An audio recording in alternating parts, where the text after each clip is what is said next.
So, dear colleagues, let's start. I think that some of our participants will join us later. I hope that you hear me well. My name is Елена Карнаухова, and I'm ПИР-Центра Deputy Director. I will be a moderator of our event today, and I'm very happy to greet you all and to welcome on behalf of ПИР-Центра. Please indicate your names, switch on cameras, and switch off microphones if you do not talk anything. And please pay attention that we will record our seminar to publish later on ПИР-Центра website. Today we are going to talk about 1.5 and second track of diplomacy, and we will focus on the experience of Esalen Institute. ПИР-Центра consultant Osеana Ван Гелуве from France will launch her occasional paper on the topic US-Soviet and Russian relations in the times of crisis, lessons learned from the Esalen Track 1.5 diplomacy. We also will have a kind of endorsement by our special guest, Dr. Andrei Kortunov, and we hope that we will have enough time for Q&A and discussions. Before we will start, I want to make some remarks on this day, September 27. This day is very unique for ПИР-Центра because on September 27 each year we commemorate Ambassador Roland Timmerbaev. He was born on this day in 1927, and you may know that he passed away in 2019. Ambassador Timmerbaev was a founding father of the NPT, and he took part in numerous talks on the issues of nuclear non-proliferation and arms control as a Soviet diplomat. But he also contributed to developing of nuclear non-proliferation regime on the expert and non-governmental level. He was ПИР-Центра president, ПИР-Центра executive board, and ПИР-Центра advisory board member. He inspired our activities as an NGO specialized in nuclear non-proliferation, including our events under the auspices of second and 1.5 track of diplomacy. He was a good friend, colleague, and mentor of ПИР-Центра teams for many years, and that is why we launched several initiatives to commemorate him. Firstly, we created his memory gallery on our website with information about his life, work experience, articles, archival materials, and photos. Secondly, we are in the process of digitalization of his archival materials. Thirdly, in 2022, we created Commission for the Preservation of Ambassador Roland Timmerbaev's Scientific and Creative Legacy, and we are happy to announce that this year we expanded it. Now it includes about 17 prominent former diplomats and experts from Russia, Kazakhstan, US, Austria, Egypt, and Brazil.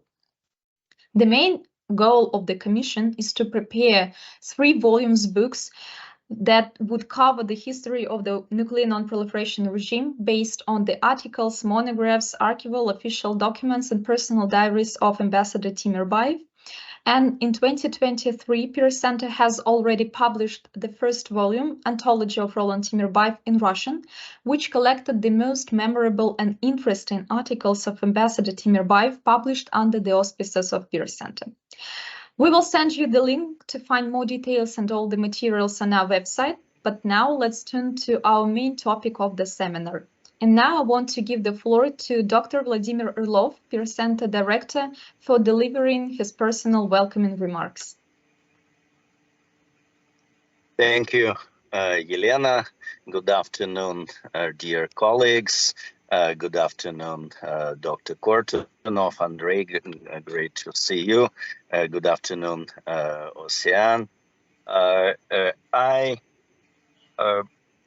I'm talking from an unusual location for me because I'm at a competing meeting this time at a place called Metishi in the Moscow region. As it is a golf club here, so I hope there will be no ball now that would hit my head, but I will try not to use too much time to make sure that the situation on the golf field here is safe and secure. So unfortunately, I will not be with you for the whole seminar, but I will try to be with you as much as I can. But I mentioned Moscow region. In fact, we will travel today thanks to Ocean and her already published study paper, occasional paper, will travel quite far away. At least from Moscow, it is 10 time zones west. We will travel to California, to a place called Big Sur, more specifically Esalen. But actually, before I continue, how many of you have been to Big Sur? Well, I know there are some. There are 2 or 3 people, maybe more. That's good. That will help.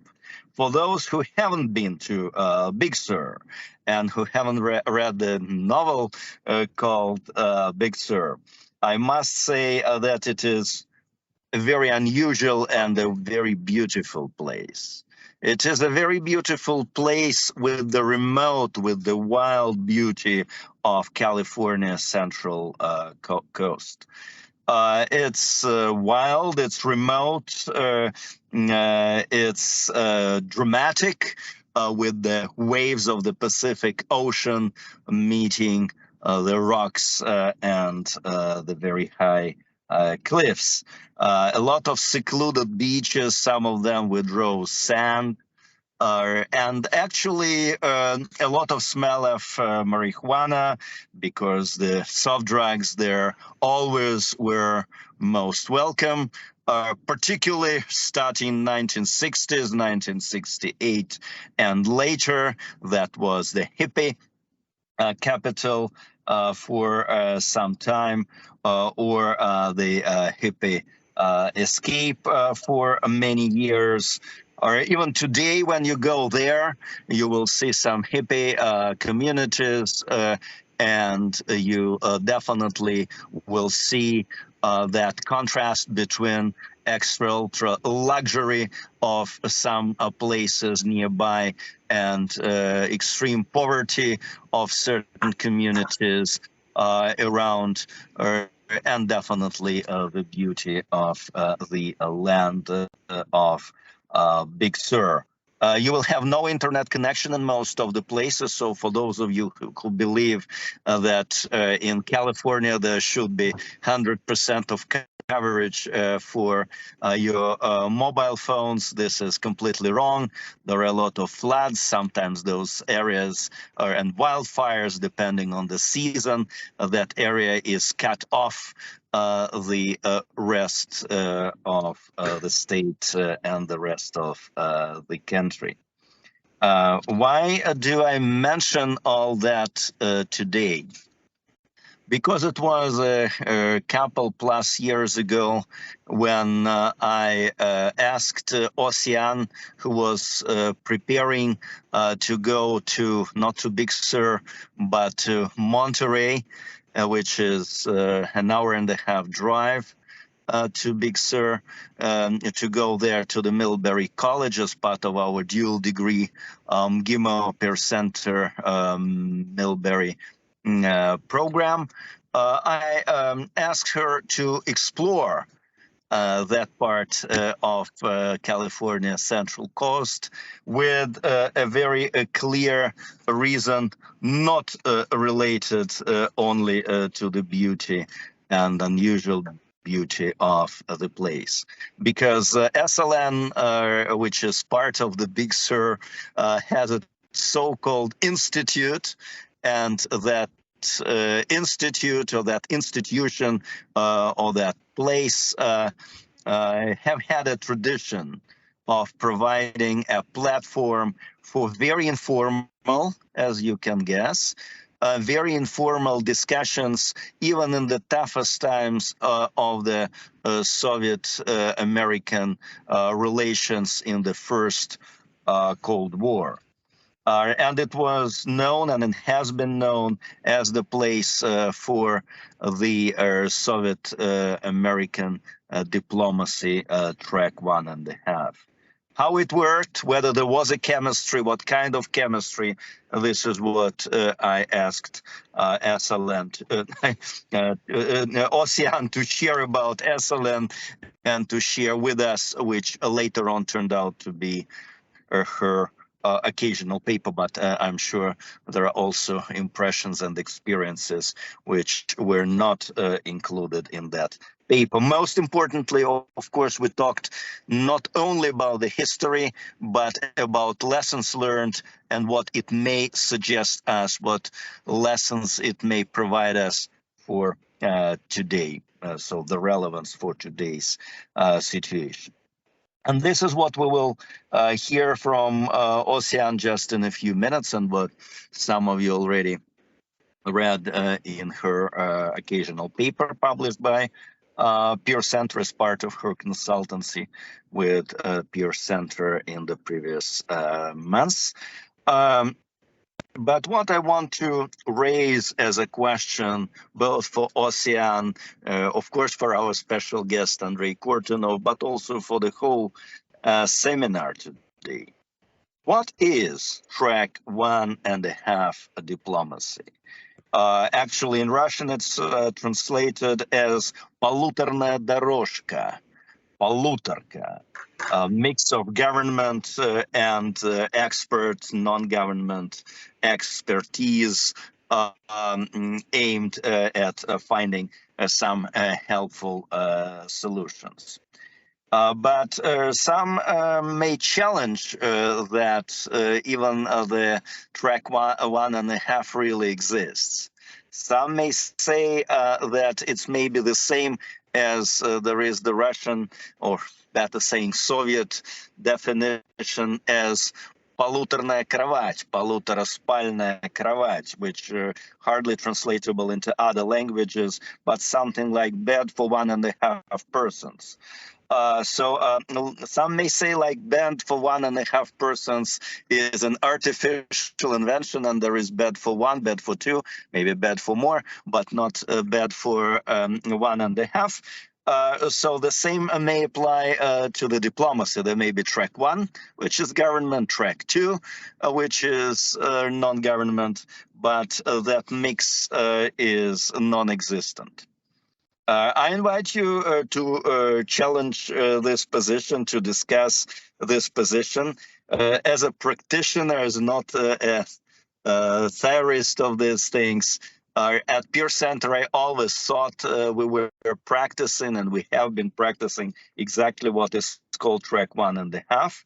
One of the best examples here for me is our experience about 10+ years ago on what later became JCPOA, on Iranian nuclear program, when we combined government people, non-government people in different places like Hilton Leningradskaya in Moscow, in Venice, in Bangkok, in Gstaad, and over the Husky ride or vodka drinking, we were working on making positions closer between Russians, Americans, Iranians, Arabs, Israelis, you name it.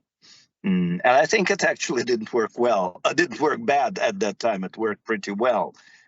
So I had a feeling that track 1.5 is quite a useful experience, whether you do it in a conference hall or in a walk in the woods, or in the bus of Esalen. I look forward to hearing more about that, or in a Husky ride in the Alps. So that's something which I think is that opportunity which may be good for this moment. I will not speak about today's experience, just to say that ПИР-Центра continues that experience, but as we have for the record meeting today, I will not be able to provide details of what we are doing today. We are not doing bus diplomacy, whether it's good or bad. It's a different question. Because speaking of the bus track 1.5 diplomacy, another example which brings us into the late 90s was the war against Yugoslavia by NATO, when it was a bombardment of Serbia, of Belgrade, by NATO. At the same time, Swedish ambassador to Moscow, Sverre Hirdman, provided his sauna at Mosfilmovskaya Street in Moscow for talks between NATO people and Russian generals. The first moments in the sauna were quite awkward and silent, but then there was some progress achieved through the sweating and more. So I'm not suggesting this is some universal solution. I'm even not suggesting that track 1.5 really exists, because again, there are some who challenge it. Let's just check the reality and see what it is all about. And I'm also grateful that we are having this discussion on September 27th, as Yelena mentioned. Today, Roland Timirbayev, my teacher, and a brilliant example of both track 1, track 2, and track 1.5 diplomacy efforts throughout the many decades of his diplomatic career and later on work at the PIR-Center. He would turn 96 today. Roland is not with us. He passed away, but his book, even now at the golf course here at Mitishi, is with me, and I strongly recommend for all of those of you who read Russian to not only to look through, but to read carefully those selected works which ПИР-Центр published there. And today we start the distribution of this book to the Russian non-proliferation community. I must say that it is pure coincidence, but there are no coincidences, that the first person who had brought me to Big Sur, including Esalen, was Roland. And it was quite a number of years ago. It was almost 30 years ago. He was a great hiker. He made me a hike addict, and hiking on Big Sur and in other parts of California was his passion, became my passion. And through those hikes, Roland shared with me quite a number of professional secrets of how diplomacy should be made, and better understanding and improvement of relations should be made. So, of course, speaking today on Big Sur, remembering those beaches with rose sand or with black sand, I do also think of Roland today, who I'm sure would be extremely interested in addressing this topic of track 1.5.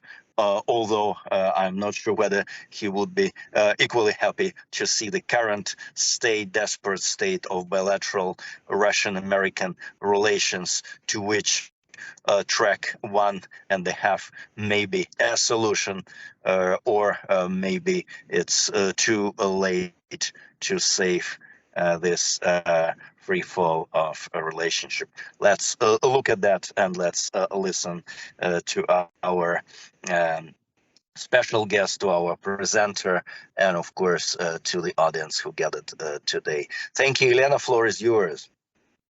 Thank you so much, Dr. Orlov. And now my pleasure to pass the word to Dr. Andrei Kortunov, Academic Director of Russian International Affairs Council, ПИР-Center Advisory Board member, to endorse our further discussions on 1.5 and second track of diplomacy. And I want to stress that when Oseana was preparing her research paper, she interviewed Dr. Andrei Kortunov, who of course inspired her to make some conclusions. So Dr. Andrei Kortunov, please. Thank you, Elena. I hope that you can see me. I don't see myself on the screen. We see and hear you well, that's fine. Great. So let me start with saying that when I got an invitation to join this discussion, I immediately recalled my personal experience with Esalen and with California. I visited this place about 30 years ago when I was a visiting professor at Berkeley. And of course, I couldn't resist the temptation to get down to Big Sur and to visit this magnificent center in South California, and to take a very scenic State Route 1, which unfortunately I think is closed right now, but was in operation 30 years ago, and also to admire the great Bixby Bridge, which is very close to Big Sur. So I do have some experience with Esalen, and let me say that I really admire the efforts of the Esalen Institute to make contribution to the global peace and to the reconciliation of great power interests. And definitely we hope that though right now the circumstances remain very challenging, but there'll be time when we can get together at Big Sur to revisit some of the issues that we discussed today. Let me use the 10 minutes that I have at my disposal to share with you some of my experiences in 1.5 track diplomacy, and to make some conclusions on the utility of this particular format of international interaction. And let me start with saying that my experience, which might be limited, of course, but which is quite diverse, and I think that I can claim about 40 years of participation in various 1.5 track formats. My experience suggests that this is one of the most complicated, one of the most difficult, and at the same time one of the most productive formats of international cooperation. And probably it wouldn't be fair to say that we have just one 1.5 track format, because in reality there is a variety of various specific formats between the first track and the second track. We can talk about 1.9, 1.8 format. We can talk about 1.1, 1.2 formats. And of course, each of these formats constitutes a separate ball game. Let me state that on the one side, we have almost like the first track approach, which implies that you have more or less official negotiations with some small additions of experts and non-governmental officials. And in my view, this is something that would stand for 1.9 track diplomacy. You have more or less official dialogue, but this dialogue is enhanced by participation of unofficial experts and analysts. On the other side, we do have this format, which I would call 1.1 track, which implies that you have mostly second track participants, mostly second track unofficial unofficial experts and analysts, but at the same time, you have someone from state institutions sitting quietly in the corner and observing the meeting. And this is something that I would call 1.5 track diplomacy. And in between, you have a variety of various formats which might or might not constitute what we used to call 1.5 track diplomacy. So it's a tricky issue. It also depends on the level of participation of officials into the negotiating process. For instance, I participated in many formats which implied something like a keynote speech, a luncheon keynote speech or a dinner keynote speech delivered by governmental officials, while the most of proceedings took place primarily between independent experts and analysts.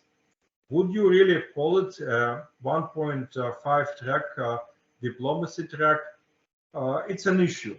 It's something that we can discuss, but I think that if you have such an incremental and partial participation of governmental officials in the second track diplomacy, this is not exactly what I would call 1.5 track.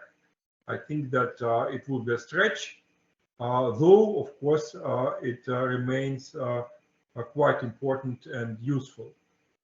When we have a full-fledged 1.5 track diplomacy, I think that implies a kind of proper mix between official and unofficial scholars and bureaucrats who can take place into specific negotiations, specific consultations on incremental issues between major powers. Now, of course, we can talk about the advantages of this format, despite all the restrictions and all the reservations that you might have about how 1.5 track diplomacy works.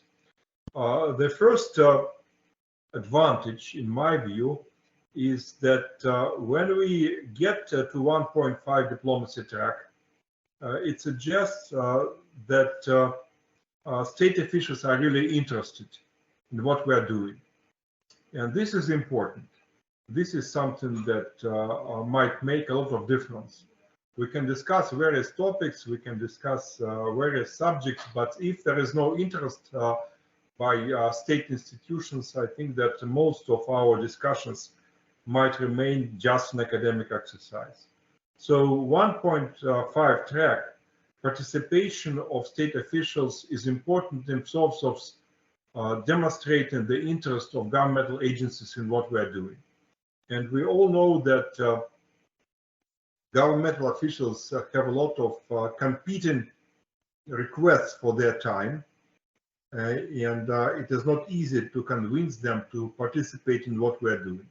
If we are able to do that, that is something that we can consider as a kind of major advantage. My second point would be that if you compare 1.5 track with the second track diplomacy, 1.5 track is something that can discipline participants, because in the second track negotiations, there is always a temptation to deviate from the major subject, to get into some theoretical issues which are important academically, but which are not particularly valuable in terms of operational politics. If you have one-track diplomacy, it helps you to focus on something which is relevant, which might have a particular value in terms of the bilateral or multilateral negotiations that take place at the official level. So this is another comparative advantage of 1.5 track. And finally, I think the natural advantage of 1.5 track is that you can deliver the outputs of your deliberations directly to governmental officials.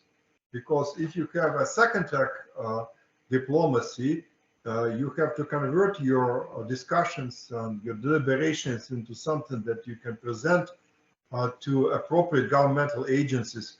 But if you have a 1.5 track, that allows you to get to the governmental agencies directly, with no intermediaries, with no attempts to interpret particular results of what you have to offer. Finally, and I understand that my time is limited, but finally, let me say a couple of words about how you can get to 1.5 track. And it's tricky, it's not easy. The first thing is how to get engaged governmental officials. Their time is valuable. They're not always very eager to join 1.5 track. So how you can engage them? I think it's a tricky issue, and I think that there is no ideal solution to this problem. But nevertheless, let me say a few words on that. First of all, personal relations are critical. And if Vladimir Abrov has good personal relations with someone like Sergei Ryabkov, this is extremely important. Nothing can replace personal relations. Nothing can substitute for this personal relationship. Second, it's timing. I think it's important to attract the attention of state officials when they really need to come up with certain deliverables.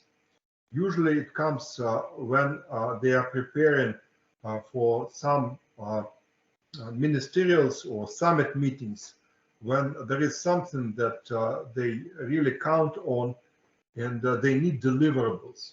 This is exactly when we can push them on 1.5 track diplomacy, because this is something that can attract their attention. And the last thing, which I think is critically important, you have to offer some reciprocity. If there is no one on the other side from the state bureaucracy who can participate in the meeting, it is extremely difficult to convince your side to join it. So you need to have some kind of shuttle diplomacy mechanism in order to engage governmental officials on both sides. It's not easy, but I think it is doable, and I think this is the way how we should proceed. So let me conclude with saying that in my view, 1.5 track diplomacy is extremely important, and it's not easy, it's complicated, it's risky in many ways, but this is one of the tracks that we should pursue in future. Thank you. Thank you so much, Dr. Kortuna, for your comments, for your expert views. ПИР-Центра is always pleased to see you among the participants and commentators of our events, and it is a real pleasure to communicate with you on the different issues of international affairs. So we hope that you could stay with us till the end of the seminar and join our discussions a little bit later as well. But now I want to present Osеана Ван Гелуве. Osеана is a ПИР-Центра consultant, a threat analyst, IAEA Marie Skłodowska-Curie Fellow, and CTBT mentee. But for us, it is very important that Osеana is a graduate of the International Dual Degree MA program, Global Security, Nuclear Policy and WMD Non-Proliferation, developed by MGIMO University ПИР-Центра and Middlebury Institute of International Studies at Monterey. I will remind you that Osеana prepared a research paper on the topic US-Soviet-Russian relations in the times of crisis, lessons learned from the Esalen Track 1.5 diplomacy. So let's listen to her conclusions and findings. Osеana, please, you can show your presentation, and if you need my help, I will be ready to provide you with my assistance. Thank you. Hello, everyone. So this is my first Teams screen sharing, so be patient. I feel like I'm not part of my generation, so be patient. Okay, so can you tell me if you see the slides or if you see yourself? Yes, perfect. It's perfect. Okay, great. So then I will say to you, good afternoon, ladies and gentlemen. Today I would like to take you on a journey through the tumultuous history of US-Soviet-Russian relations and shed light on a little-known event that had a significant impact on these relations. This event is known as the Esalen 1.5 diplomacy, and it took place during the height of the Cold War. So, the table. Today I'm going to first have a little introduction about the terms, so diplomacy mostly, because there is always some debate about what is diplomacy. Then Esalen Institute, what is it? Even though we already talked long about it. I believe that not everybody knows the whole story as much as I figured during the past few years. Then the Esalen 1.5 diplomacy, couple of lessons learned that are also connected to the interviews that I had the opportunity to have with Dr. Kotunov and Dr. Sokova. The current state of US-Russia relations and what can we expect, or if we can drive some parallels. And finally, just a small quote of conclusions. So, diplomacy. Diplomacy is the practice of conducting negotiations and communications between nations, governments, and other entities to achieve various objectives, whether it is in times of war or in times of peace. And I put a highlight on that because usually when we talk about diplomacy, we have this cliche that diplomacy is automatically peace, but not necessarily. In times of peace, diplomacy primarily focuses on resolving small disputes, building alliances, promoting cooperation among nations, and prevent war, probably. In times of war, diplomacy may still play a role, such as in the effort to negotiate ceasefires, peace treaties, or exchange of prisoners of war, for example. However, what we can see during the time of war, for example, military actions and strategy often take precedence over diplomatic efforts. So overall, diplomacy involves the use of dialogue, negotiation, communication, to manage international relations and address conflicts. This is a small cartoon that I found that was dating back from 1940. So this is probably not a good parallel to make, but this was at the time Italy was not totally engaged in war, in World War II, and it was a representation of Mussolini, both conducting a policy of peace and both a policy of war. In the end, we all know the story that he found himself being entrenched into the conflict, but that's another part of the history. So the Esalen Institute, what is it? As presented before, the Esalen Institute is a non-profit organization located in Big Sur, California. It was founded in 1962 with Michael Murphy and Richard Price, with the goal of exploring the human potential and fostering personal growth through various workshops, seminars, and retreats. So the Institute is known to be part of what they call the counterculture. It's a movement that rose in the 1960s, 1970s, and that was coming from the hippie culture in the US. New Age spirituality, alternative therapies, all those kind of things. Its location on the ridge of the coastline of California provides a stunning backdrop for participants to explore their inner selves and connect with others. So that was the Institute's emphasis on experiential learning, communal living, being so far away from everything to make sure that you'll have connections. And that's what made the Institute unique and transformative space for those seeking personal growth and spiritual development in the beginning. People that visited the Institute, you had Ram Dass, Stan Grof, known Abraham Maslow, or again, Frederick Perls. Also, Aldous Huxley, the famous writer, came there. So, finally, what came to be the article that I was going to make, in January 2022, Dr. Orlov, after I did a paper on informal diplomacy or the different tracks of diplomacy, talked about the Esalen Institute, saying that it would be interesting since I was going to be so close geographically to maybe write a piece or investigate a little. And in the beginning, it was presented to me as hot tub diplomacy. And you're like, hot tub diplomacy, what an interesting thing. I didn't think about that. I never saw a track of diplomacy related to that. And it is basically, you have a lot of articles all over the internet or all over the journals at the time. And I like particularly this quote that there are two kinds of people, those who know nothing about Esalen and those who purport to know everything about it. And that's exactly what it is about. So you have a lot of articles about the different initiatives that they made, and every time it's called hot tub diplomacy or Star Wars. And why hot tub diplomacy? It's just that if you go to the Esalen Institute website, you have this small portion at the bottom left that is saying, as a healing space, the baths are closing optional. So that's where the whole dynamic came from, just for the little fun of it. Coming back to the Esalen Institute, what is important to talk about it? It's because of its experience. Its experience is wide. They had a lot of, they organized a lot of conferences, symposium, and they didn't do only religious counterculture. In the beginning, that was what they were focusing about, but it all changed in 1980 when the couple, Michael Murphy and his wife Dulce, they went to Moscow for the Olympic Games that at the time got boycotted because of the conflict in Afghanistan. So they went anyway to Moscow.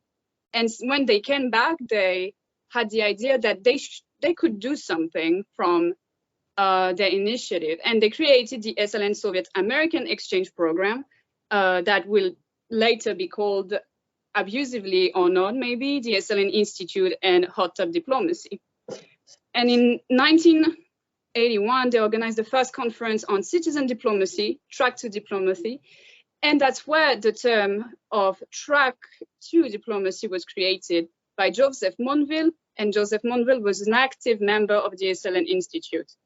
So every time we are talking about tracks of diplomacy, it is actually related to the Esalen Institute due to the fact that one of its members actually coined the term at the time. In 1982, they organized the first space bridge. So it's an interesting aspect. They were organizing, they were making live discussions through the satellites among the USSR and the US. So they became very famous for that. From 1983 to 1988, they organized a lot of conferences, symposium. They were helping creating new initiatives. So you had a lot of association of former cosmonauts that were created, for example, and they facilitated agreements. For example, there was one with the WHO and the Soviet Union. They are well known in the media to have helped organize Boris Yeltsin's visit to the US. They were among 6 other organizations, but it is a highlight of the initiative.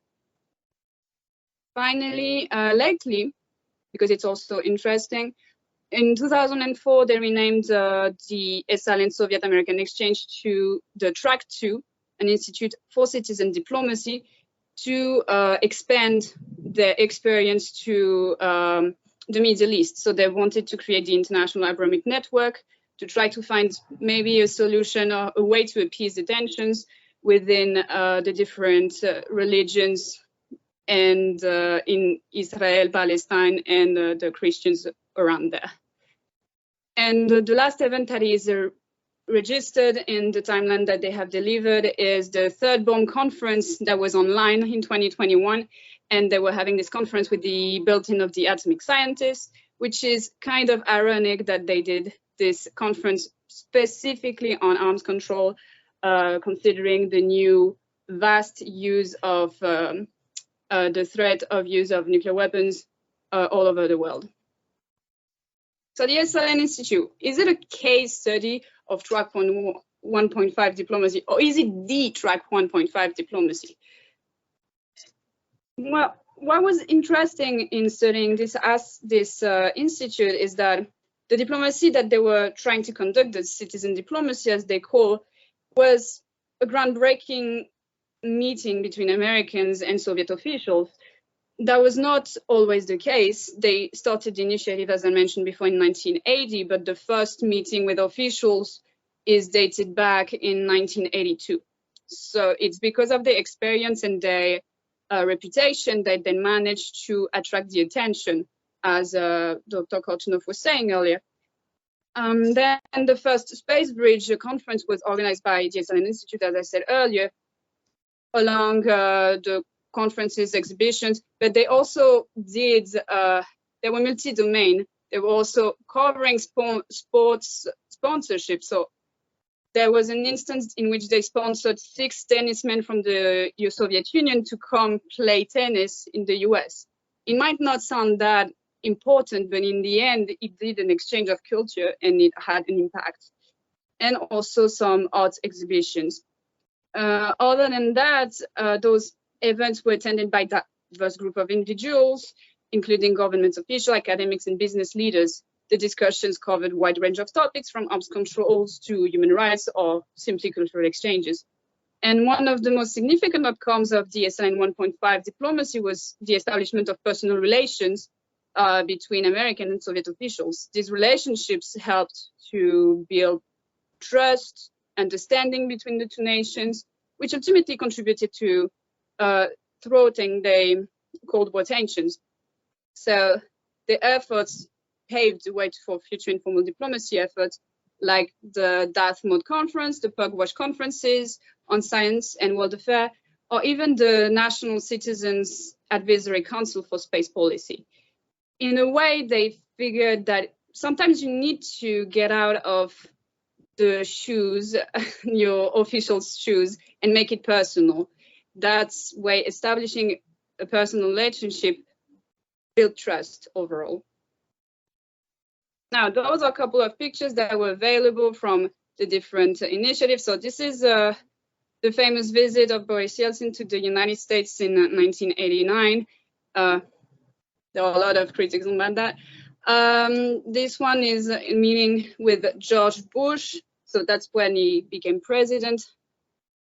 And the one below is an event that they had for the Space Bridge, the launch of it.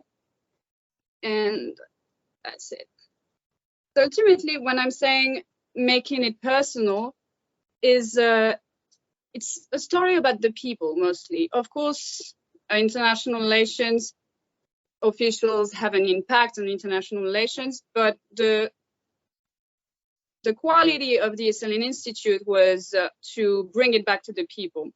So this mind map, I actually made it at the time when I was reading the America, the Religion of No Religion from Jeffrey Kripal. And it's the story of the Esalen Institute. It's more than 500 pages. It's long. You learn a lot of things about Sanskrit. I don't know if you need it, but that could be something interesting to see. And in the end, you figure out that most of the people that got involved, unfortunately, either went away from the Esalen Institute or they died, unfortunately. For example, Joseph Monville recently died in 2022. So it was rather complicated to have his insights on the topic. And there is a question about the heritage. Is those values, all those values going to be passed to future generations in the Esalen? How is it going to happen? Because we are all humans and sometimes we need a break or sometimes we need to retire, right? So there is this question on how much the people by themselves impacted the success of this initiative. We will know soon, I believe. That brings us to multi-track diplomacy, the concepts and emergence. So why am I presenting this now only and not at the beginning with the other definitions? As I said, since Joseph Monville was the one that coined the concept, and it was from the Esalen Institute, I thought it would be better to present first the Esalen Institute and then show why the concept got its name later on. So multi-track diplomacy recognizes the need for diverse non-governmental actors to be involved in conflict resolution. And it emerged during the times of Cold War era as a response to limitations of traditional state-to-state diplomacy. And the idea behind is that you need to involve a variety of stakeholders that can lead to a more comprehensive and sustainable peace. Because conflicts are usually not only about, I don't know, one aspect of society, but you also have social, economic, cultural factors that can prevent you to attain a peaceful resolution. So sometimes governments cannot do all of it by themselves. They need a little hand, if we can say. So to come back to the discussion about track 1, track 1.5, track 2, etc., etc. So that's where it becomes a little messy, if I may say, because everyone agrees that track 1 is the diplomats in their governmental functions. There's no problem with that. Then track 2, it is usually non-governmental organizations. It can be in business, it can be academics, and so on. But then with time, you have track 2, track 3, track 4, 5, and then you get lost. And to keep it simple, usually what the academics consider, or even the practitioners, because at some point you need to go straight to the point, right, is that track 1 and track 1.5 is for the decision makers. So either they are acting on their official status or not. And it's this action on official levels that will define whether or not it is going to be a track 1 or track 1.5. For instance, you had the advisor to Gorbachev that came to Esalen for a conference.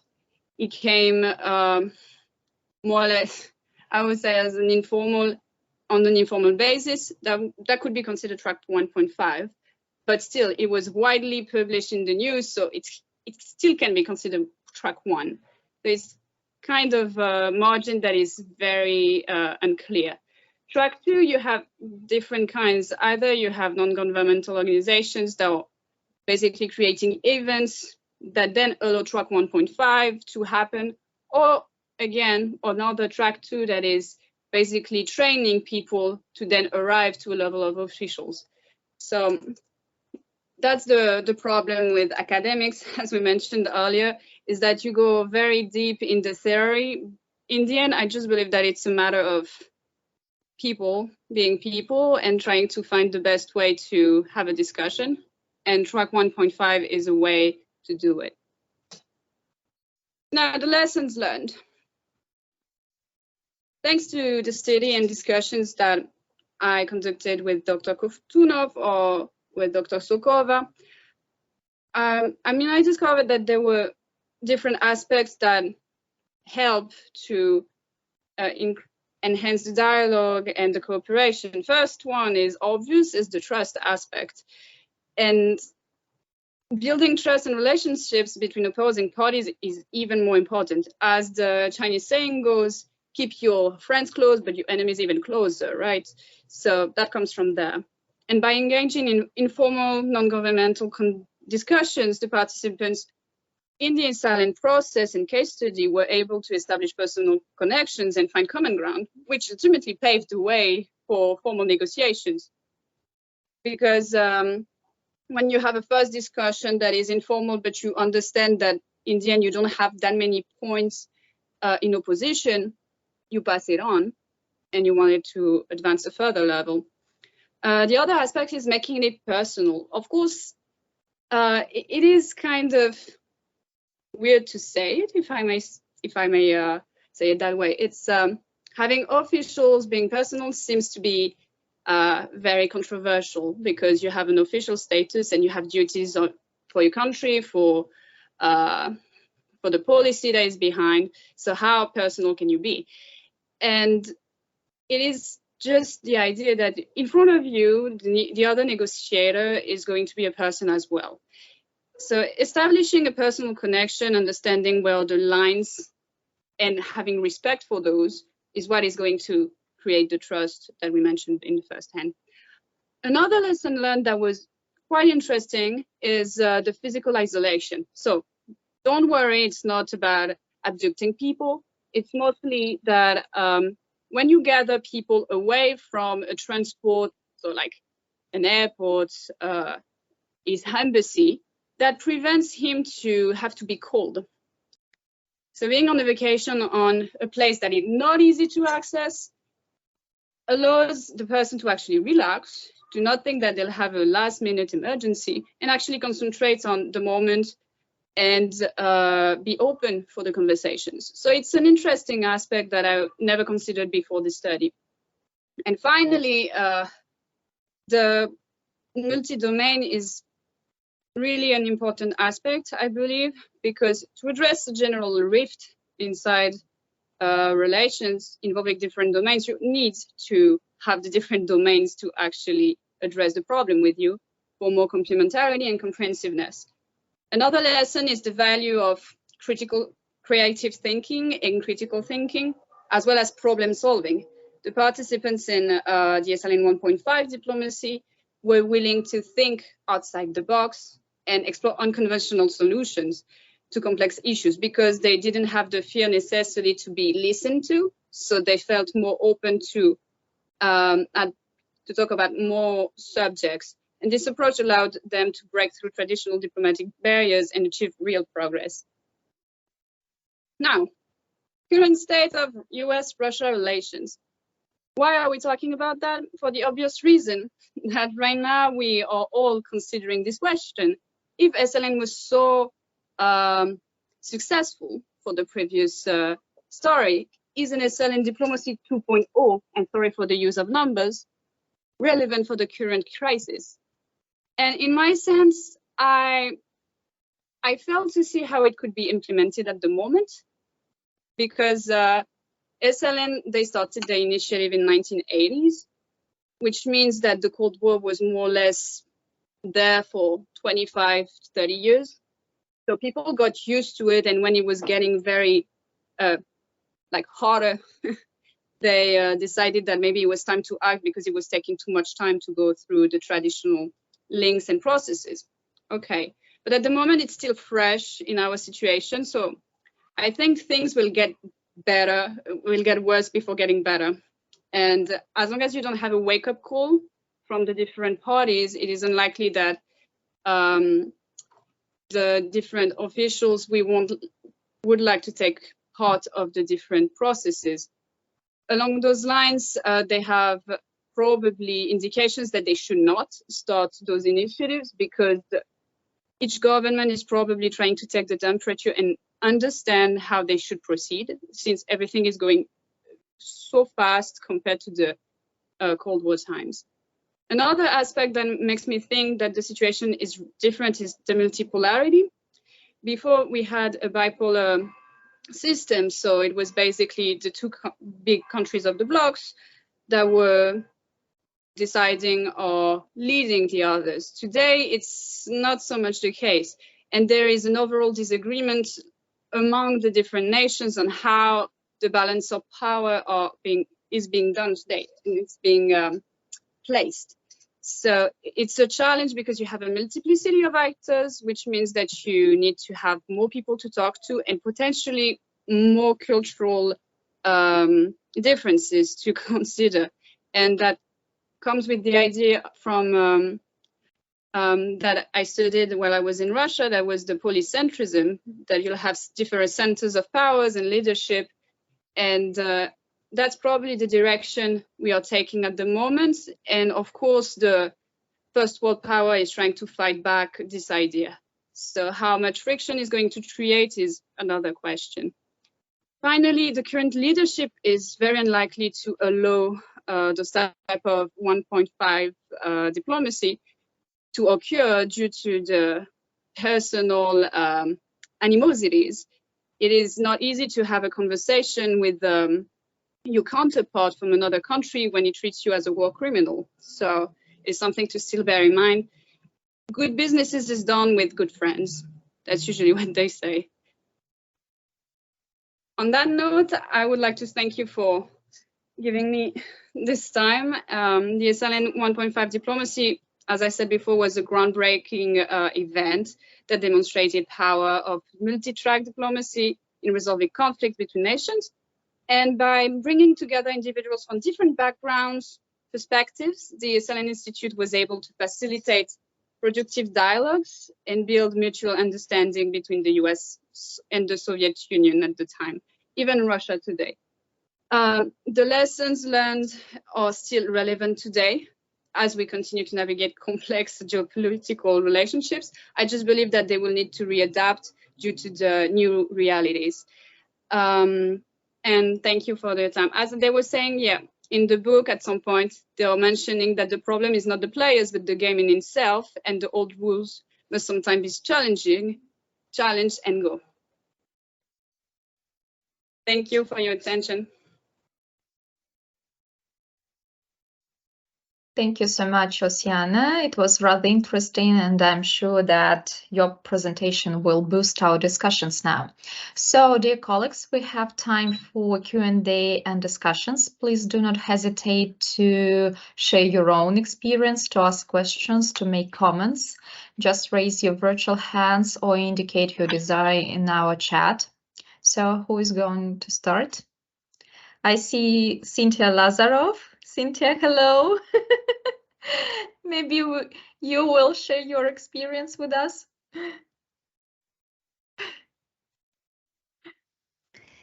Yelena, first of all, I just want to say I was so happy I got this forwarded email from a friend to see that you were having this discussion and to see familiar faces like yours and, of course, Andre.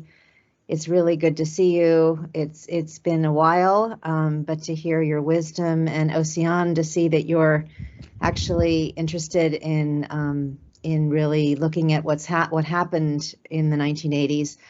I actually spent a lot of time at Esalen during those years with the Soviet American exchange program, and I had the opportunity to participate in some of the first space bridges and in the astronaut cosmonaut exchanges. I was sitting in Moscow with Rusty Schweikart and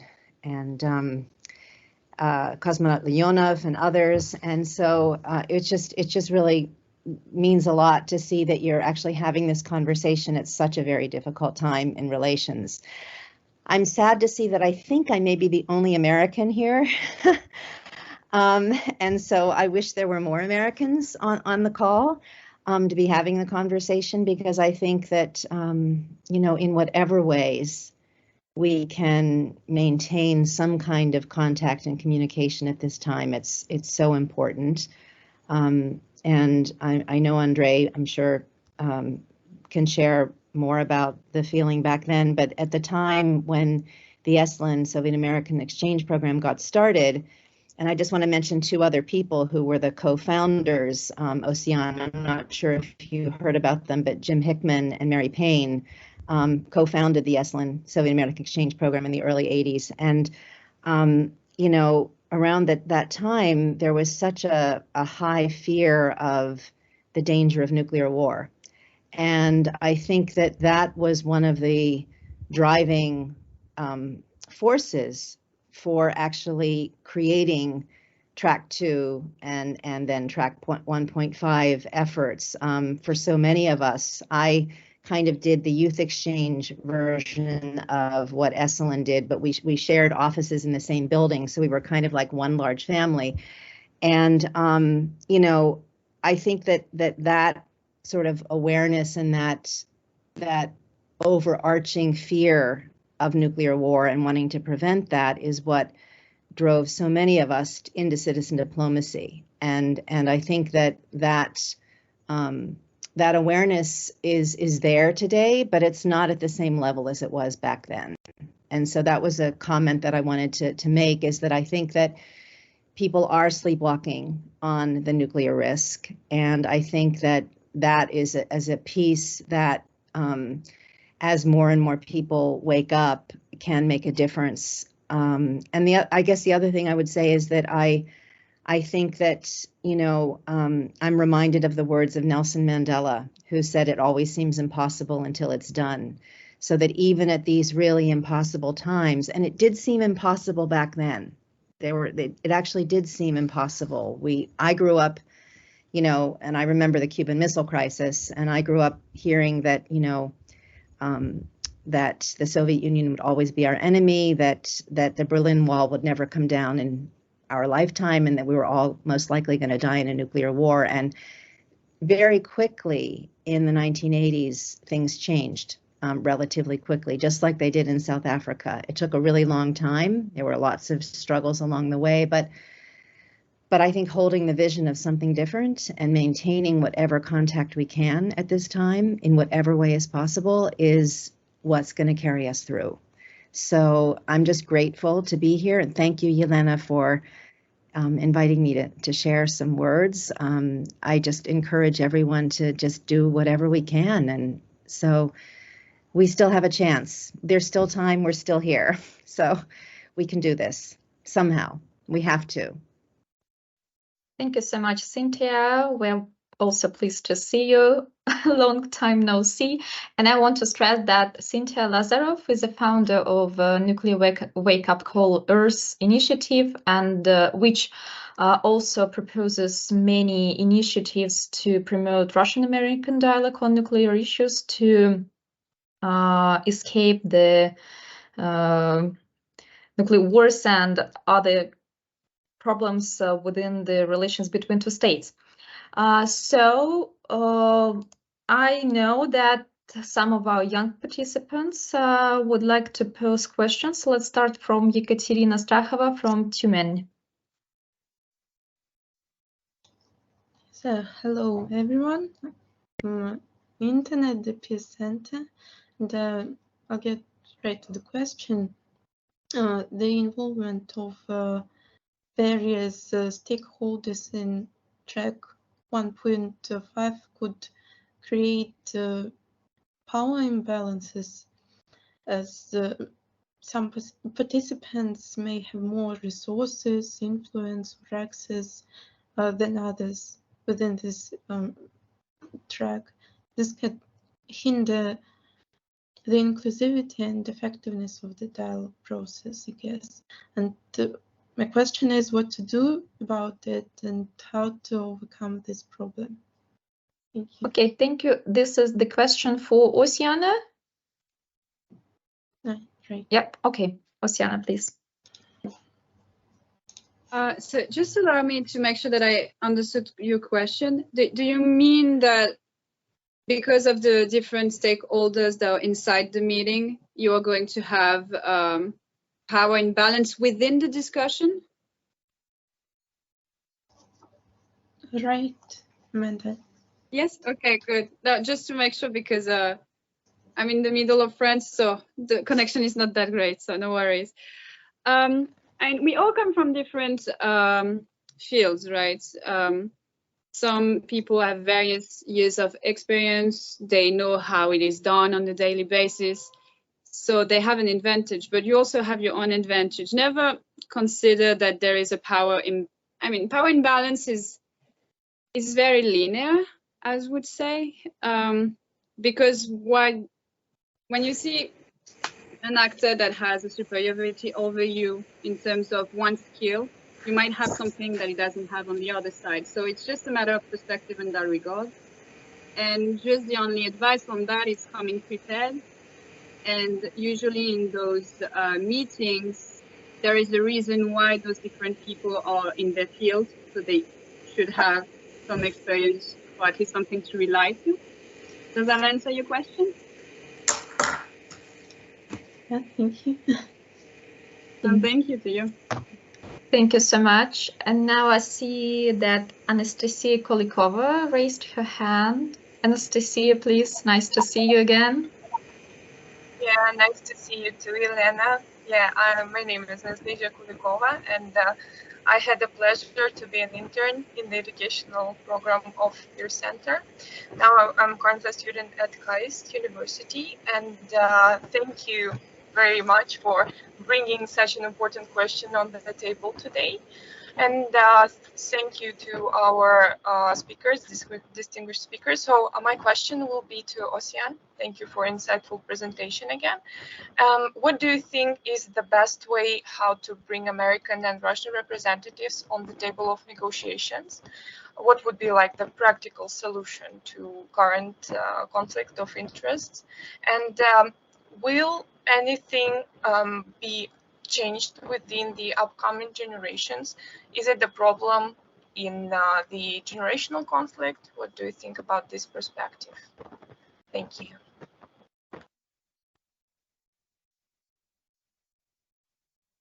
So first, thank you for your question. Although that's, I don't have an easy answer to complicated problems. That's not who I am. So I believe that we came to this situation nowadays because we let things happen, basically. So as long as you make a step in front, at some point it will get better. continuing putting a step forward towards collaboration will help in the end. But of course, it's always this, it's like, since we are talking about hikes so much in those presentations and those discussions, it's like a hike. You arrive at the bottom of the hill and you look at the top of the hill and you're like, oh my God, how am I going to do that? Well, first, if you start climbing, it's going to help. That is for certain. So in my sense, small efforts then become larger and larger. It's like a snowball effect. If you don't have a first hand that is given, it's not going to help. What I said earlier about the current state of relationship, I don't believe that with the current administrations, no matter the size you take, you are going to have an opening, because that's with this administration that it went down. So they will have probably some changes, or if there is a political change in either country, it might be the opportunity for either of the countries to actually put the end, being like, okay, let's have a conversation, because it's always easier when you have a change of people, I would say. Other than that, when it comes to generations, I don't want to say that generations have strong differences, because I believe people remain people. So when Cynthia earlier was saying about awareness and fear of nuclear war, I strongly believe that everybody doesn't want a nuclear war, and everybody believes that it would be a problem. The thing that you see, however, is that when you have the last generations of fighters, for example, from World War II, or the last survivors of Hiroshima and Nagasaki that are dying, this understanding of the consequences was also dying with them. So the danger is here, is how to actually pass the memory. And that's the point where new generations usually don't have the insights, or not necessarily have a sense of the consequences that are behind. So it's always the same. It's a balance, I would say. But with experience, we'll get there, hopefully. Does that answer your question? Yeah, thank you so much for your opinion.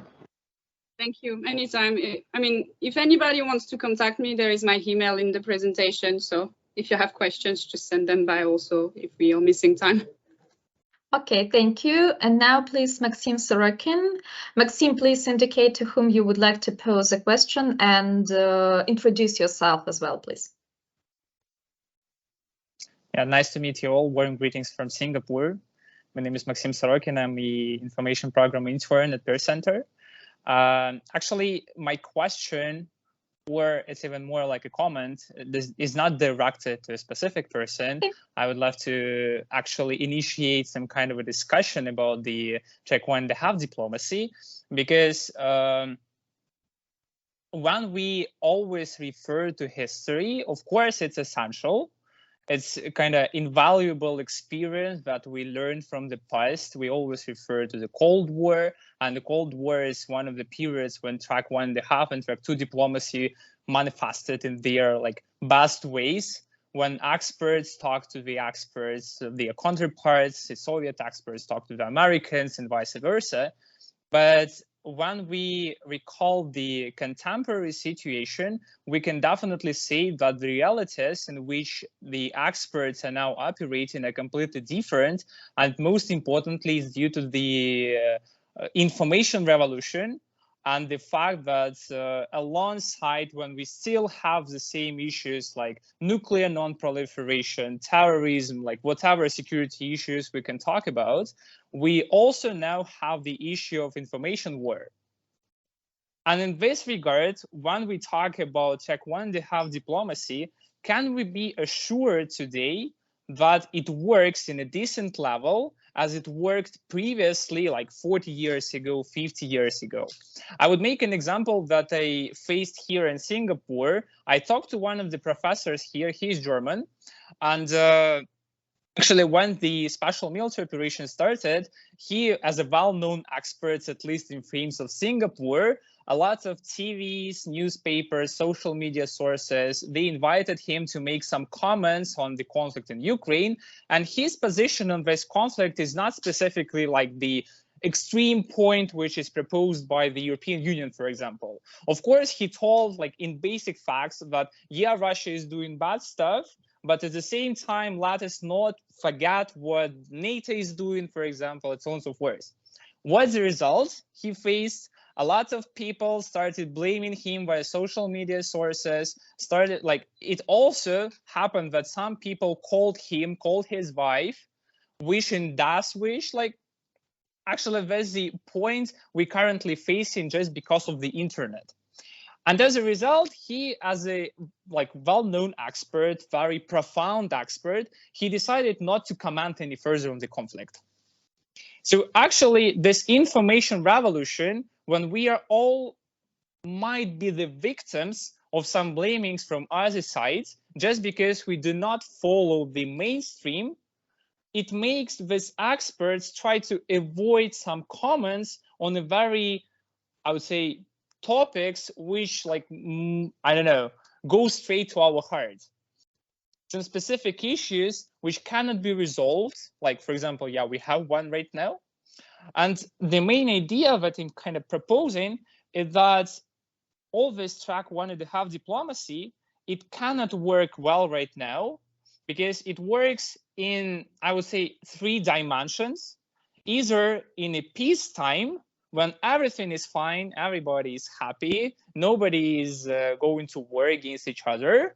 And this is why, yeah, we allow our experts to talk to the experts from our counterpart side and other stuff.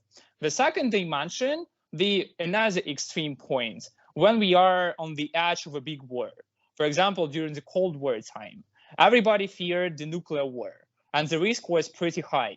And this is why we used all tools we had, including track 1.5, track 2 diplomacy. We used our experts. We sent the experts from the Soviet Union to the United States, to Washington, to talk about some possibilities, how to resolve the crisis, and so on and so forth. And the third dimension is if, like we are talking about right now, for instance, only if experts follow the official position of the government. If they are following it, they can talk to the counterparts. But if they don't follow it completely, they are kind of limited because they can negotiate on the position of their own views and opinions on some positions only behind the closed doors. If it doesn't go to social media afterwards, that's fine, and it may work. But once it goes to social media, it goes to the internet, you are limited in what you are saying. You need to filter whatever information you are trying to propose, you're trying to deliver, to communicate to your colleagues, to your counterparts, whatever. And this is why all these tracks, they are now limited. And this is actually one of the biggest problems right now in politics. But we cannot openly and freely communicate on the expert to expert level. Because the government, they are controlling more and more. It's it's happening everywhere. Like in Singapore, I can say definitely. Singapore, the censorship in Singapore is one of the greatest one, I think. If you do not follow the position of the Singaporean government on some specific issue, on some specific agenda, you won't be allowed to talk about it. You need to strictly follow the mainstream. And this is the problem that, yeah, we can, again, as I started from my speech, we can recall the Cold War period, but we have to always remember that now we are in a different reality. This is a different age with the information which rules everything. And this, in fact, eventually it limits us to deliver our positions. And actually, yeah, this is how I try to initiate some discussion. If you have any views on that, probably I'm wrong and you can somehow convince me that I'm wrong. But yeah, actually, this is the point. How do you think, can we really assume that track 1.5 diplomacy and track 2 diplomacy are as beneficial as they were previously, 40 years ago?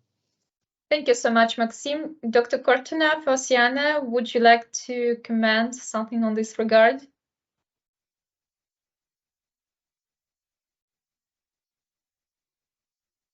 So, who will be the first? Oseana, let's start with you.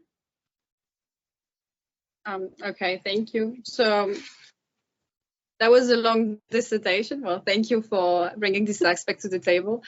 So, I mean, it's no news that information warfare, or what academics call information warfare, is a problem, because everything is in the term warfare. As I was saying earlier in my presentation, things are getting way faster. That is a fact, because the information is traveling faster. And the assumptions behind it, the interpretation also is traveling faster, and everything goes, as much as a snowball effect on positive things can happen, a snowball effect of bad things can happen. That is a certainty. When it comes to can we be certain that this will work today? No, we are not. But that's welcome to the world. Usually you're trying and you learn most of the time. At least that's how I'm seeing it personally. And diplomats, through track 1 specifically, have their own way of communications as well. And it's strictly regulated. They have their codes. And also there is a way of signaling despite the informational warfare. I don't know if that helps that much. And besides that, there is also what you were saying about expert to expert level discussions. I don't really like the term of expert, because it gives this idea of a very big expertise on something, and like you don't know anything else about other topics. You know what I mean? It's restrictive. We all have, we can all make mistakes. So many people never thought that we were going to end up in this situation. They're still talking as experts. Are we going to take advantage of that? Not necessarily. It's normal. Once again, take it back to the human level. It's normal to make mistakes, and there is a difference between opinion and expertise. And the problem is with social scientists, when it comes to policy, when it comes to international relations, our expertise is also influenced by our own opinions, no matter what we say. So in terms of crisis, we rely more on our opinions. Are they right, are they wrong? It's always a discussion of what is true and what is not. And that, I mean, I'm not like omnious, that's a French term, but anyway, I'm not above everybody. I don't know. So I don't know what is true. Okay, thank you so much. Interpretation. Thank you so much, Osyan. Dr. Kortunov, please, the floor is yours. Thank you. I hope that you can hear me. Yeah. My take is that, first of all, 1.5 track remains very important. It's a natural link between what we can discuss at the expert level and what can be discussed at the official level. And we should keep this opportunity in mind if we want to make a difference.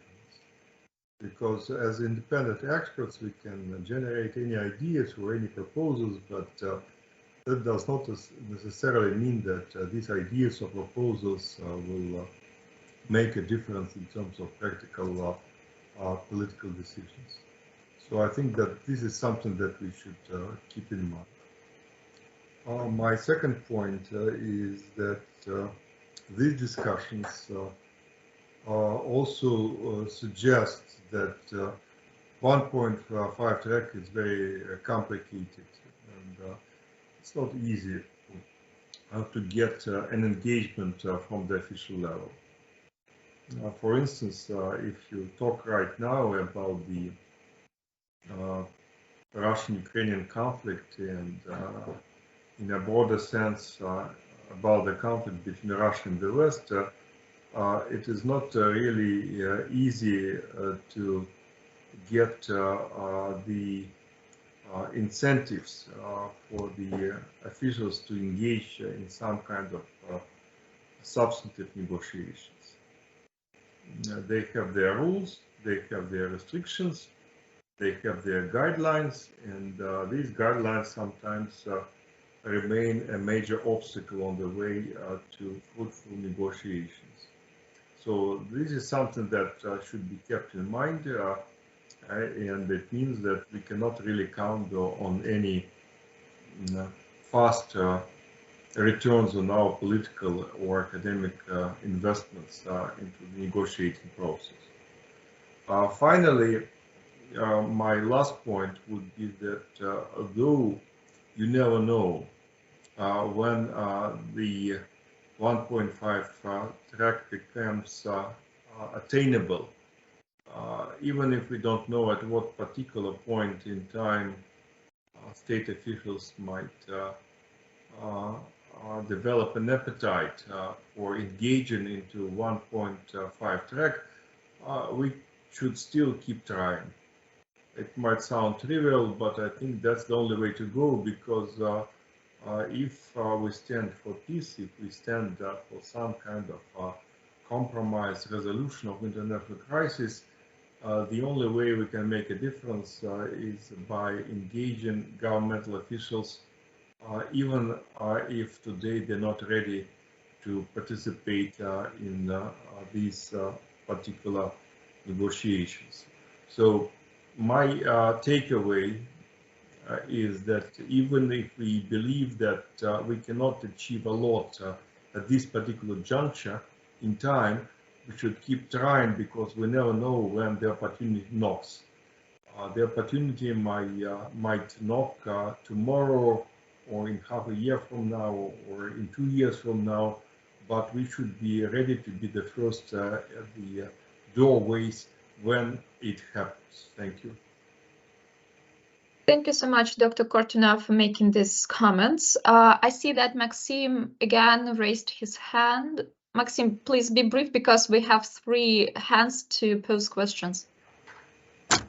Okay, just in a brief response to Dr. Kortunov, I'm sorry for not agreeing with you completely. I definitely agree that this track is still important, but my main point was that at least I see this tendency that to a certain extent, this track 1.5 diplomacy gradually shifts towards track 1 diplomacy, not in a way of formality, but in a way of substance. Because previously the discussions were more open and more free, because the information, again, it was not as controlled as it is now.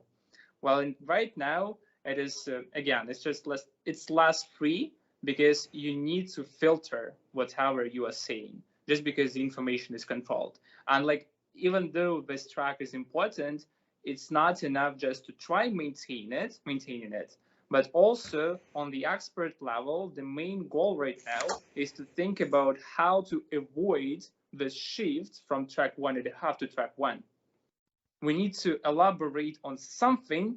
I cannot now advise something specifically, but we need to think about some mechanisms, some principles, some rules in the, I don't know, whatever, how to still keep this openness in a dialogue and ability to communicate your information, your views, your opinions freely, regardless of the whatever agenda your government is proposing.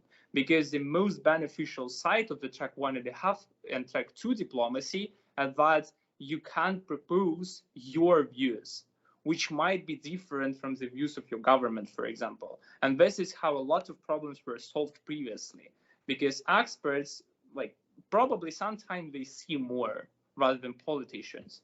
And this is how we benefit from it.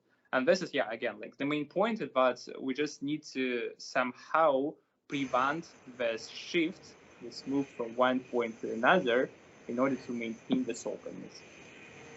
Okay, thank you so much, Maxim, for your opinion. And now let's turn to the question of Oleg Krivolapov. Oleg, please introduce yourself. Hello, my name is Oleg Krivolapov, Senior Fellow at the Institute for the US and Canadian Studies, Russian Academy of Sciences. So, thank you very much for this presentation. There is an opinion that in 10 years, there will be actually 3 sides of nuclear race, including China. So my question is for Ocean, could this case of Esalen bilateral dialogue during previous Cold War be applicable for negotiations between more than 2 sides simultaneously? Maybe you already thought about it. Thank you. Oceana, please. Yes, thank you. I mean, earlier I was telling that maybe one of the challenges of the previous lessons that we had from the Esalen Institute is that we moved from a bipolar to a multipolar world. Oh, I'm sorry. So it is certainly a challenge because not only you have two cultures to come terms with, but now you have three. And for many, China is still a mystery. Let's be honest on that. So I believe it is a challenge. I don't believe it's impossible because once again, if you really want to make it, you do it. That's the matter of how much effort you want to put in the track 1.5, track 2 diplomacy initiative. Okay, thank you. And now Alexander Chekhov. Alexander, please. Yeah. Do you hear me? Yeah, that's fine. Okay, thank you so much. My name is Alexander Chekhov. I am from the Moscow State Institute of International Relations and work as a research fellow for Center on Euro-Atlantic Security. So I actually have a short comment and a short question. I don't think that I will be as lengthy as Maxime, and will try to fit it in a couple of minutes maybe. So my comment is that actually I was really interested about your outline on the beginning of the dialogue in the 1980s. Yes, because as far as I got the sense of your outline, you were telling that it was a kind of more or less peaceful time. And here I cannot agree with you, because 1980s was actually a part of great tensions, which are in part similar to the ones we're having now, actually, because in 1971 the war in Afghanistan started. In 1983 there was a European missile crisis, and so on and so forth. So the atmosphere was very green, actually, and there was a boycott of the Moscow Olympics, as you've told. Yeah, and the Soviets they made a boycott of American Olympics, and so on and so forth. And I agree with your conclusions. Yes, that why, for example, such a dialogue maybe is not possible now, and why it was made possible then, because there was a leadership on both sides who were willing to have such sort of a dialogue, and that leadership actually appeared in the Soviet Union in the year 1985 with Mikhail Sergeyevich Gorbachev, who in 1986 and 1987 who reformulated the Soviet foreign policy. Yes, so that's my comment, and my question is, but it's very interesting thing you are talking about this dialogue as a positive experience. But if you look from a Russian point of view, I can tell you that a lot of Russian experts and politicians, they can tell me that, you know, this, the end of this track 1.5 was the fall of the Soviet Union and disintegration of the country. A lot of people in the country had gone to the West. They got indoctrinated by Western culture and so on and so forth. And so there was a rise of nationalism and blah, blah, blah, and so on and so forth. And so the country falls. So they will not view this experience as something positive. They will be viewing it as very negative things. Yes, I don't say that I support this argument, but it will definitely be on the table if we talk in the contemporary situation. So what will be your answer to those people? Thank you so much. Thank you. Oceana, please. Thank you for your comment and question. So first about the comment, I don't believe I said a relative peace, but if I did, my mistake. It's more like, since it was more than 30 years that they were used to this tension, it is my sense that it was a normal thing, normal day under the sun, a little like that. It's how I'm conceptualizing it, if that makes sense. Because that was just a crisis after the other, regarding the 1980s. Other than that, related to your short question of what would I have to say for comments saying that this initiative of Esalen 1.5 diplomacy as being negative. I would say, again, it's a matter of perspective, and probably it's because of those perspectives that something got lost, that we are also in this situation today somehow. So it's always about coming to peace with the history that you have, in my sense. But again, it's an easy to say when you're French and you don't have this history, but this is my take on that. Okay, thank you. So we're running out of time, but we have 2 questions left. Let's listen to them. Alexandra Zubenko, and the final question will be posed by Roman Kalinin. Alexandra, please. Thank you, Elena. Do you hear me? Yeah, that's fine. Ocean, thank you for your presentation, and I congratulate you on your research. I have a question. The study concentrates more on the diplomatic efforts during the Cold War, but were there some 1.5 track after the Cold War? Because if Esalen was so good to convert Yeltsin from communist to capitalist, it must have been used after by the US diplomacy to continue the dialogue with Russia. Well, short answer is yes, they continued. Long answer is it's complicated, as it always is. But as I mentioned earlier in the chronology, they opened an Abraham dialogue specifically for the Israeli-Palestine issue, because it's still an issue, conflict, no matter how you want to call it. So they opened it for that. And lately, with the current conflict between Russia and Ukraine, they opened also an initiative in that regard. So those are the ones that I'm aware of, but I am certain there are others. And there are also other initiatives outside of Esalen that is trying to create a trilateral dialogue with China, US, and Russia about nuclear weapons, especially in the Middlebury Institute. The Russian language is opening that. There is trialogues. So yeah, it's continuing. Okay, thank you. And our last question, Roman, please. Yeah, dear colleagues, good day. Hope you can hear me. Roman Kalinin, ПИР-Центра NPT program. So my question is for Dr. Kortunov. Probably you're aware that currently in mainstream, mostly even people who are voting for the limited nuclear strike rather than diplomacy. So my question is really short. Do you think that diplomacy 1.5 or another tracks for the sake of diplomacy itself is good? Okay, thank you. Dr. Kortunov, please. As far as I understand, the question was posed to you. Yeah, let me just say very briefly. Yeah. I think that 1.5 track has its own limitations.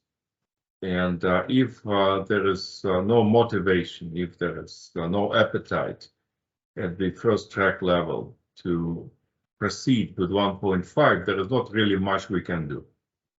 We can come up with ideas, we can probably proceed with some proposals, but the odds are that they will not listen to us, and probably they will not even hear us. And if you take the current situation, this is exactly the case. You know, we are doing our best, but we get a lot of criticism from the first track diplomacy on both sides, be it the Russian side or the US side or the Western side at large. This is something that we have to accept as given. However, I think it doesn't mean that we should not try. We should try to engage governmental officials, maybe not at the top level, maybe at the technical level. Maybe we should address very specific incremental issues to start with. Maybe we should somehow approximate our ideas to the current situation so that we will not sound too ambitious and we should not look as pipe dreamers. But still, you know, I think that without engaging governmental officials, we will not get that far. If we limit ourselves to the second track only, I think we might be segregated in our intellectual ghetto. And this is not what we really want to do if we intend to make a difference. So I think that 1.5 track is still something that we should try to pursue, even if the chances today are slim and if we believe that right now the opportunities are very limited. Thank you. Thank you. Oseana, would you like to add something now? No, I fully agree with Dr. Kortunov, so there is nothing. Okay, thank you so much. So it's time to sum up. I would like to ask Oseana and Dr. Kortunov just to make some final conclusions, if possible. Oseana, let's start with you.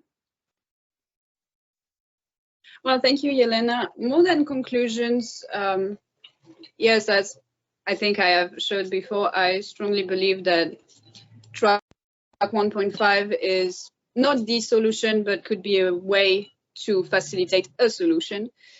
And it is something to keep in mind through this case study, history, and keeping the memory alive mostly. On that, I would like to thank Dr. Orlov, you, Ksenia, and Leonid for the edition of this paper and giving me this opportunity to come talk today. And also, I would like to thank you, Dr. Kortunov, for all the time you have given me and correcting me in some use of terms. Thank you. Thank you so much. Dr. Kortunov, please, the floor is yours. Well, first of all, I would like to thank Oseana for her effort, and I think that what she's doing deserves all the credit that we should give her, especially under the current very challenging circumstances.